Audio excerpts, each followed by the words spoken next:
Alright folks, hello again, welcome back to my channel and straight into this week's video, which is taking a close look at the all new cordless mitre saw from Rutlands Tools. Now, as you watch me struggling to get this thing out of the box, let me deal with the disclosure element first. I've recently become a brand ambassador for Rutlands Tools, who have supplied me with this cordless mitre saw free of charge for purposes of review. However, I'm not paid or sponsored by Rutlands to make these videos. This means that my thoughts and opinions on this saw are completely my own and I'm not paid to say nice things. As a brand ambassador, I do have an affiliated link in the description, so if you are considering purchasing this mitre saw or any other product from Rutlands and you click on the link to make a purchase, then a small commission will go towards the channel. Right, that's enough of that. Let's take a closer look at this saw. What immediately impressed me was once the saw was out of the box, it could literally be up and running in a matter of seconds.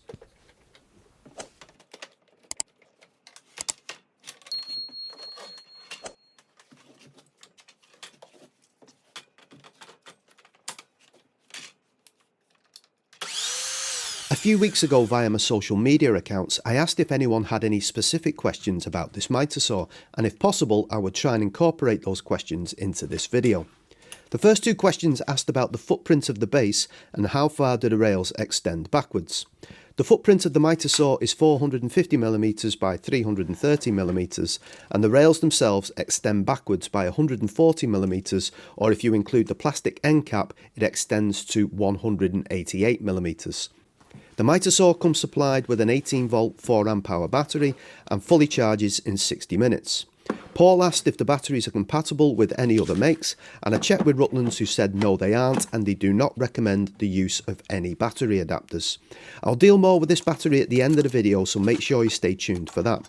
What really impressed me with this saw was it was accurately set up, ready to use out of the box.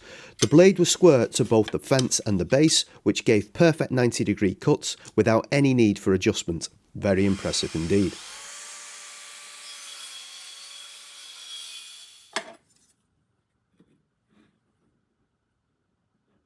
Same to be said of the mitre cuts. The turntable rotates smoothly from 0 to 45 degrees with positive locks on all the frequent angles. Here I rotated it to 45 degrees and yet again a perfectly angled cut without any need for adjustment.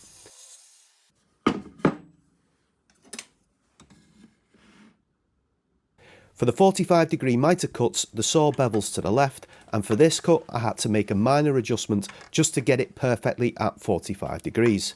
It only took a couple of minutes and a few attempts, but it was a simple process to do.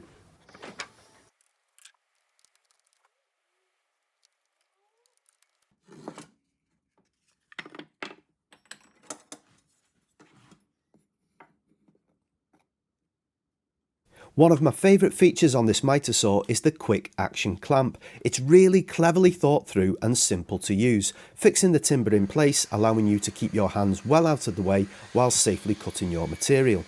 One thing you might want to double check is on the model I received, the fence raised up slightly when the clamp was pressed down. All that was needed to rectify this was the Allen key to tighten up the bolt to the side of the clamp, and problem solved.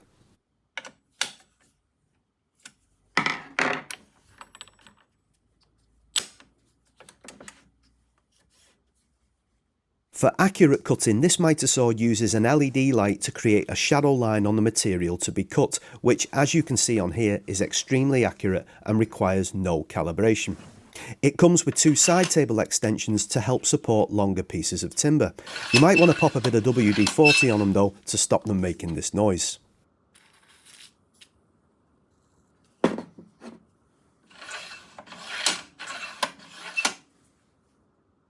Whether this is intentional or not, I noticed the side extensions and the base of the mitre saw are the same height as a piece of 3x2 timber.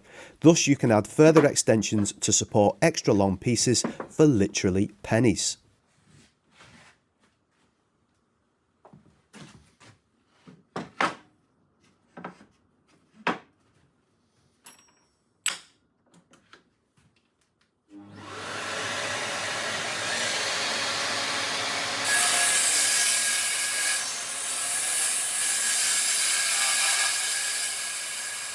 Craig asked about the cutting capabilities and power of this mitre saw.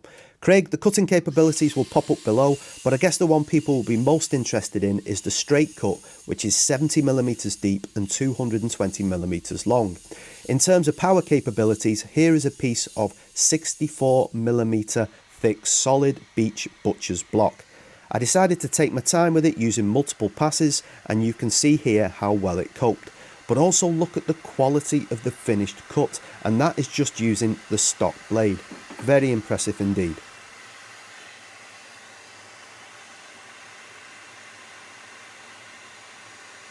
Jim asked if it's capable of trench cuts and also whether Rutlands will be offering free delivery.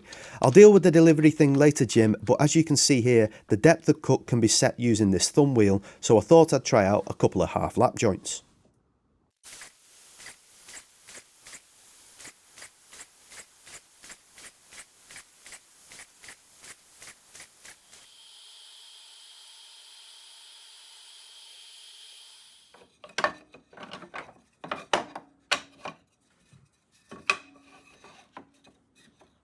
I appreciate dust collection is an issue for all mitre saws, including the high-end brands. This one does okay, but doing a series of cuts like a half lap joint does leave a bit of a mess. Jim also asked how noisy it is, and to be honest, I was pleasantly surprised how quiet this is for a mitre saw.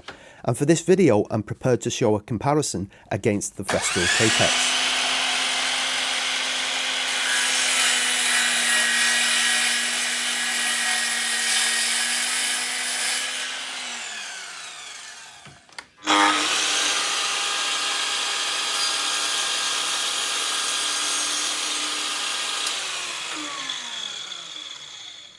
Right folks, which brings us to my thoughts, conclusions and overall opinion on this brand new cordless mitre saw from Rutlands. Now there's a lot to like about this saw, and I've even made a list, which is unusual for me because I usually forget loads of things, and I do have some gripes with it as well. Now, as I said at the beginning, I am a Rutlands ambassador, but it's really important for me as a person and for the integrity of my channel that I give a comprehensive and overall review on any item that I take a look at, which includes both the positives and the negatives, which allows you to make an informed choice before deciding to purchase one. So let's deal with the positives. Firstly, I like the fact it's nice and compact and light. So the portability aspect of it is very good. So for example, if you haven't got the space for a mitre saw station in your workshop, you could have this up on a shelf, and then when you need it, you can take it down, put it on your workbench, clamp it down, make your cuts, and then put it back. Also, if you've got a job outside, say at the bottom of the garden, or you're going to somebody else's house because a big job's broke out, the portability and compact size of this makes that a real positive.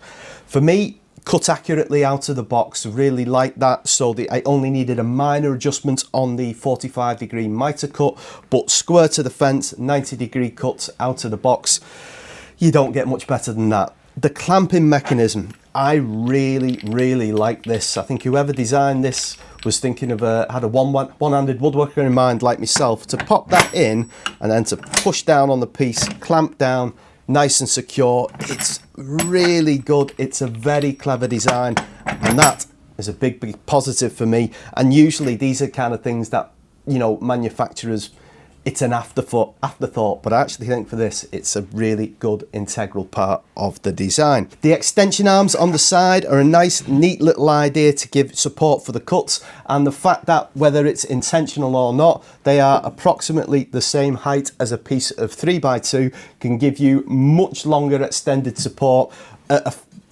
pennies, you know, instead of going buying any fancy clamps. So I think that's a really clever idea. The cutting depth is very good. Now, I demonstrated it at 60 something millimeters with some beech butcher's block, but it can go up to 70 millimeters with a 220 millimeter width. So that probably covered the overwhelming majority of jobs that you'd have lined up for a cordless mitre saw like this. Safety features, it's really well enclosed, the blade, I like that. And the shadow line for the light on your piece of material is good, because you only normally see that kind of feature on much more expensive mitre saws. So I do like that. So overall, as a package, I think it's pretty neat. All right, so shall I deal with the gripes? Well, I think it's really important that I do. The dust extraction port. Now, I had some issues with this because trying to figure out compatibility was difficult. It doesn't fit on the Festool attachment, and it didn't fit on the Merkur one either. What I ended up doing was this universal attachment that comes with the Trend T33A. That worked well, so I could pop that into the port, and then any kind of attachment after that, excuse me, that worked all right. But maybe it's some kind of bespoke diameter. Maybe it's just for the Rutlands dust extractors. I don't know, because I haven't got one of them, but seemed like an unusual size. The rail extensions at the back of the saw, so it goes out, I think it's 140mm for the rails, but about 180mm when you include that plastic cap at the back.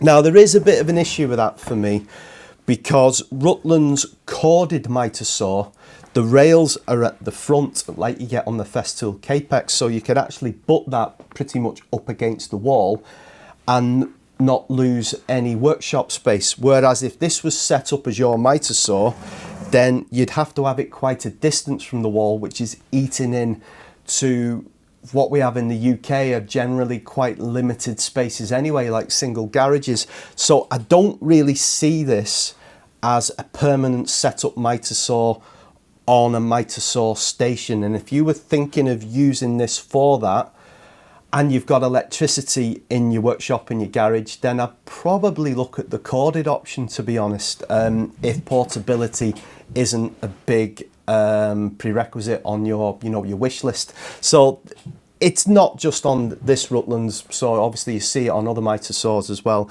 but I did think if it's capable on the corded version, could it been possible on this? Maybe it's to do with where the battery goes, I don't know, but it can be a bit of an off-put for some situations. The switch on the power, which I've zoomed in on here, I'm not convinced of the longevity of that switch. It seems a little, it works fine, I've had no issues with it.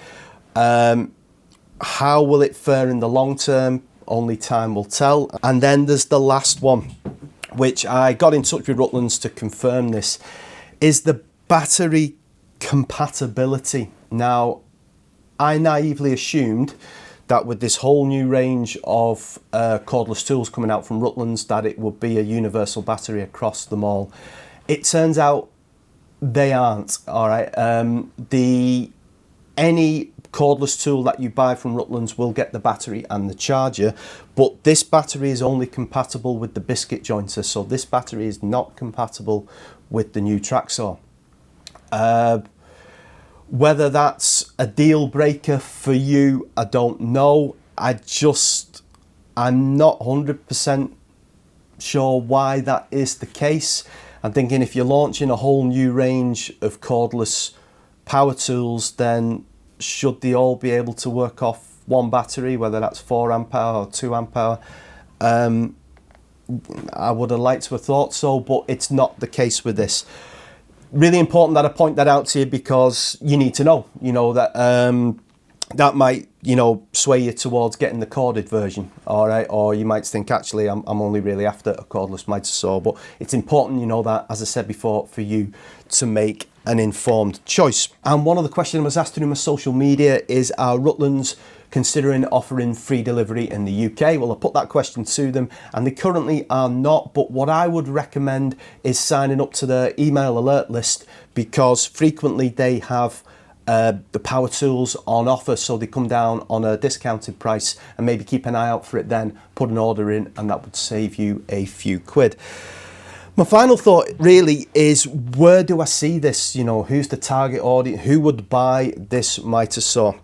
Well, as I said before, if your workshop is powered, if you've got electricity in there and you're looking for a permanent setup, I would probably suggest looking at the corded version with the rails at the front.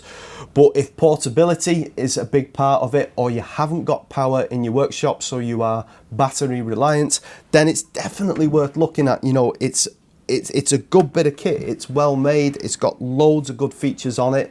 and I've been really impressed with it.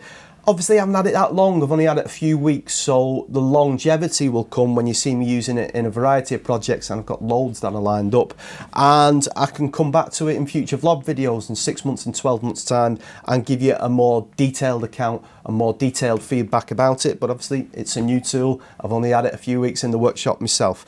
Hope this video has been of some help to you folks, and it gives you a little bit more of an idea of what it's about, what it's capable of, and real world examples of it being used in terms of angle cutting, trench cutting, all those kind of things. So as ever everyone, take care, look after yourselves, and I'll see you soon. Thanks for watching.